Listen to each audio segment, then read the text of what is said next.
Kung ito ba naiuwi o umuwi. Di ba? Kung ito kumanta ng Do-Re-Mi, sino ba ang masisintonado? Yung administrasyon o yung oposisyon?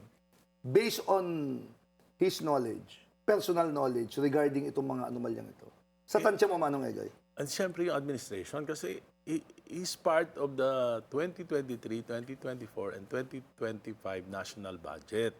At doon nagsimula yung trillion peso diversions, insertions, and amendments. At yun yung pondo na napunta sa mga anomalous ghost flood control projects. Yes. At siya yung committee chairman, Appropriations Committee. Yes. Pumirma siya sa BICAM report, pumirma siya sa Small Committee report, pumirma siya sa GAA. Yes. So, yan yung, siya yung nakakaalam.